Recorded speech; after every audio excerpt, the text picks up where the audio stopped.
Hey everyone, my name is Anil Maharjan. I'm a senior data analyst here at Airbyte, and I will be giving you a little bit of background on our Airbyte Weekly Digest.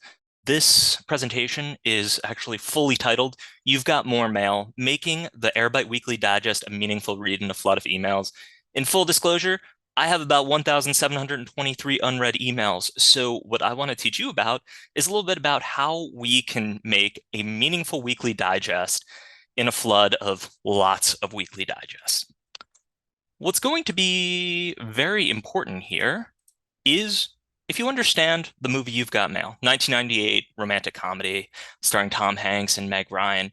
If you don't understand, if you've never seen the movie, you can still enjoy this presentation, but I promise you it'll be that much better. So pause here, go spend an hour and a half watching the movie, and then come back and finish this presentation if at all possible. So let's start this off with a hot take. Why don't we? Not only did that movie come out in 1998, so did this clip art. Here's my hot take. Weekly recap emails are the corporate version of a podcast. And what I mean by that is a lot of people have them, but do we really need another one? To be very frank with you, my inbox gets flooded with these all the time. And not all of them are that helpful. And kind of drawing this parallel to the podcast, there's a really low barrier to entry in order to get information out there. And I think that that low barrier sometimes puts people in a position where they're like, oh, I can go and make one of these. And that was kind of what we stepped into. But as we went through this process, we came up with a couple guiding principles that helped us determine what to actually put in here. And I really wanted to prolong this slide as much as possible, just so that you all can enjoy this AI generated image of Tom Hanks and Meg Ryan recording a podcast while staring into the ether. So if my hot take is, does everyone really need a weekly digest? Why did we end up building one a few months ago? Well, there are a few reasons for it. The first is, on a good week, you probably don't think about us, Airbyte, that is. And that's both a good and a bad thing. The reason that I say that that's a good thing is you probably don't think about your data infrastructure on a good week, right? Data's flowing, you're all good. But there's a lot more to our product than just having your data flow kind of quietly in the background. And that's sort of what we are dealing with in number two. And that's we've been working on being proactive about our upcoming changes, especially around breaking changes, but we need to get it all in one place. We send one-off messages, you see notifications in the platform itself, but we need to find a way to get all of those upcoming changes in one place for you. And then finally, we haven't done a great job of giving you a single point to conceptualize everything happening in our product. There's data moving, there's failed jobs, there's succeeded jobs, there's upgraded connections. All these things are happening all the time behind the scenes, and you don't necessarily know everything that's going on. Again, both good and bad. So we wanted to do this, but we wanted to do it quickly. And so we had to take a visit to an old friend. So we visited the SQL shop around the corner. And at the SQL shop around the corner, what we did there is we worked on modeling data to put this into a weekly email. And what we had to do there is we did this in order to get to market faster rather than putting something directly into our product. So what did we give up for this to get this speed? So we only had one weekly summary as opposed to a rolling dashboard in the product itself. The second was, and this goes against something I said earlier, we originally did not have breaking change information in these emails. So one of the key things we wanted to communicate, we couldn't even put in the email when it first came out. And then finally, and unfortunately this is still true, this is currently only available to cloud users on a workspace basis. We'll talk about this a little bit more. I promise this is coming to OSS at some point, and I hope all of our OSS users enjoy kind of a sneak peek of what is to come. Okay. But we gave up things in order to get to market faster, but what did we get by sending an email rather than moving this into the product? Again, for anyone who just watched the movie, pause here. Please appreciate this, how it started, how it's going. Tweet from Kathleen Kelly at Shopgirl to at NY152. But what you're going to see here is on the left, that this is what we originally designed, and on the right, this is what we're actually sending out on a weekly basis. So let's dive into some of the guiding principles of what we decided to put into this email. The first is do not overwhelm.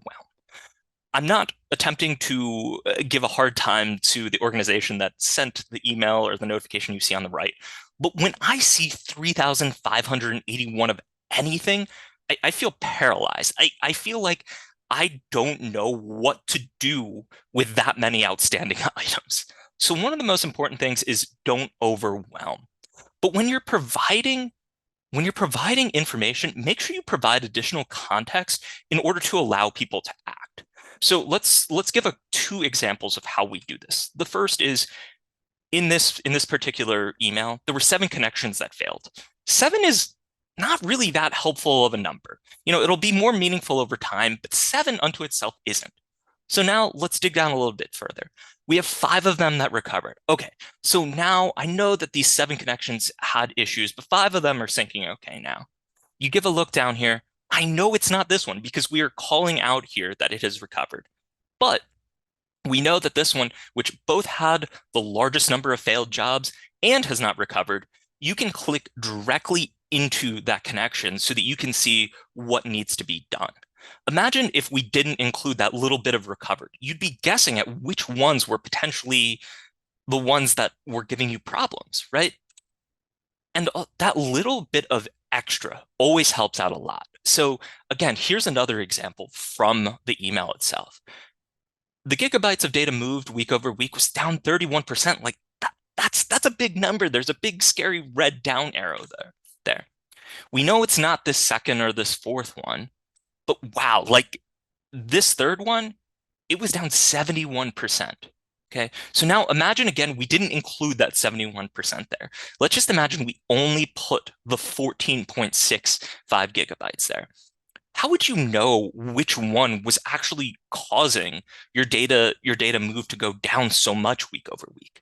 In addition to that, what this layout does really nicely is it allows someone who works in the platform regularly to realize, oh, well, we did a full resync last week.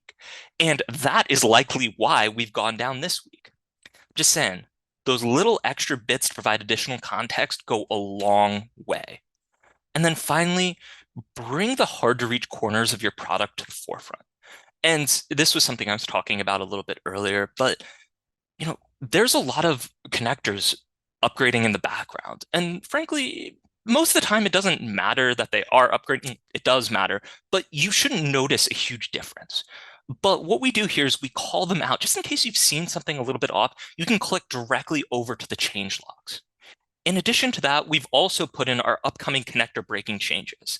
And what I want to call out here is this is very important for a user to know, but it's also important for you as the person creating this to take this one step further, to sort of intentionally personalize.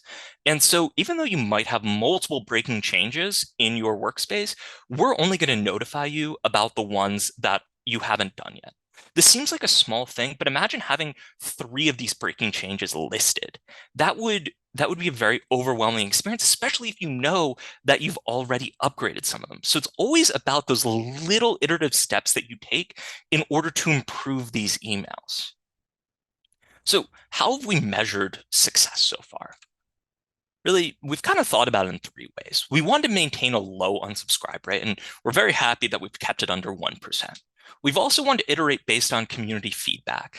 And what's been great is we've been receiving dozens of emails with really positive feedback with small tweaks that people have asked for. And we've gone ahead and made these changes. And finally, we want to give people something that they want to read. We've had an open rate of over 50% as we've gone through this, and that has been phenomenal. So where do we go from here? Funny enough, what we want to do is we want to get rid of this email. Why? Because our ultimate goal is to put this into the product dashboard. We want to expand this to OSS when we can get that data available. And finally, we want to see how else we can apply these principles we've learned to other areas of our business. And so as you begin to create your podcast, Hanks for the Memories, Mega Orion Time with Tom and Meg, what I suggest is think about these 3 principles. Don't overwhelm, provide additional context, and bring those hard to reach corners of your product to the forefront. Thank you all. I appreciate the time, and I hope you get your chance to go write a good weekly product email. Thank you.